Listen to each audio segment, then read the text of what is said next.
왕비의 침실에 들어간 하녀, 그리고 다음 날 아침. 조선의 밤은 고요했다. 그러나 그 고요함 속엔 피보다 진한 질투가 흐르고 있었다.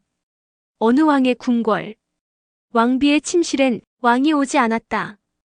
대신 왕의 발걸음은 매일 밤 다른 방으로 향했다. 그곳에는 한 여인이 있었다.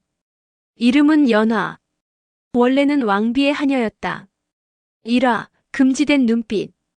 왕비의 옷고름을 묶어주며 연화는 매일 그를 훔쳐보았다. 왕비가 나란히 앉아있을 때조차 왕의 눈이 자신에게 닿을 때마다 심장이 뛰었다. 그 사랑은 죄였다. 하지만 연화는 죄를 원했다. 어느 날 밤 왕이 술에 취한 채 왕비의 처소로 향하던 길. 문 앞에서 그를 기다리던 건 왕비가 아니라 연화였다. 전하, 길이 어두우니 제가 등을 밝혀드리겠습니다. 왕은 잠시 멈췄다.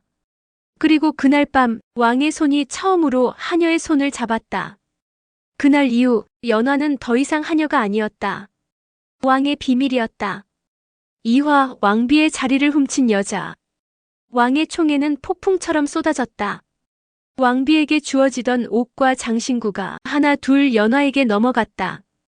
신하들은 수군댔다. 왕비가 왕의 눈밖에 났다더라. 왕비의 침실은 점점 비어갔고 그 자리를 연화가 차지했다. 연화는 점점 오만해졌다. 왕비란 이름이 무슨 대수입니까? 전하의 마음을 가진 내가 곧 왕비지요. 그녀의 말 한마디에 신하들은 무릎을 꿇었다. 그리고 얼마 후 왕비의 어머니가 독살당했다. 사람들은 수군거렸다. 그 약을 올린 이는 연화라 하지 않았던가. 하지만 증거는 없었다. 왕은 연화의 손을 잡으며 말했다. 누가 감히 너를 의심하겠느냐. 그날 밤 왕비는 조용히 일기장을 썼다. 사람이 사랑을 빼앗길 때 마지막 남는 것은 미움이 아니라 한이다. 그리고 붓을 꺾었다. 삼화, 피로 물든 궁궐. 몇 달 뒤 왕이 급격히 병들었다. 누구도 이유를 몰랐다. 연화가 직접 다려올리던 약 때문이었다는 걸 왕비만 알고 있었다. 그러나 왕은 이미 그녀의 말만 믿었다. 왕비가 나를 저주하고 있소. 내 병은 그 여인의 마음 때문이오. 결국 왕비는 유폐되었다. 창살 너머로 왕과 연화가 웃는 소리가 들렸다. 그 웃음은 왕비의 심장을 찢었다. 그러나 세상은 오래 참고 기다리지 않았다. 왕이 죽자 연화는 눈물 한 방울 흘리지 않았다. 오히려 웃었다. 전하께서 남기신 모든 것은 이 몸의 것입니다.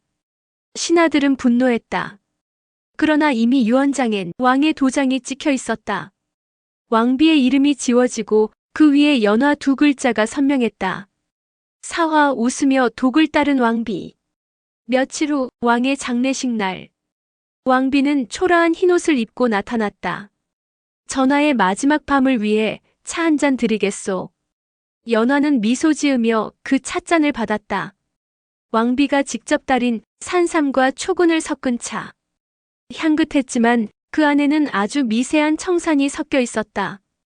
연화는 그 향기에 취해 단숨에 마셨다. 잠시 후 그녀의 눈동자가 흔들렸다. 왕비, 이게 뭐예요? 왕비는 고요히 웃었다. 그대가 마신 건 사랑이요. 하지만 너무 오래된 사랑은 독이 되지요. 연화는 몸을 떨며 쓰러졌다. 그러나 왕비는 단 한 방울의 눈물도 흘리지 않았다. 오히려 그녀는 연화의 귀에 속삭였다. 전하의 마지막 숨결이 그대의 입술에 닿지 않았겠지. 왜냐면 그건 이미 내 것이었으니까. 그날 밤 왕비는 스스로 독을 따랐다. 전하, 이제 됐습니다. 저 세상에선 그 어떤 여자도 그대를 뺏지 못하겠지요. 다음 날 아침 두 여인은 같은 방에서 서로를 마주보며 죽어 있었다. 한쪽은 미소 짓고 한쪽은 눈을 뜬 채 두려움에 질린 얼굴이었다. 그 방의 문은 영영 닫혔다. 하지만 밤이 되면 두 여인의 웃음소리가 들린다고 했다.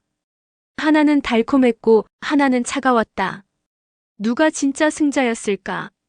사랑을 얻은 여인인가? 아니면 복수로 끝낸 여인인가? 그리고 궁궐의 어느 벽에는 지금도 글귀 하나가 남아있다. 사랑은 죄가 아니다. 그러나 죄가 된 사랑은 반드시 벌을 받는다. 구독과 좋아요 누르시면 더 재미있는 영상으로 찾아뵐게요.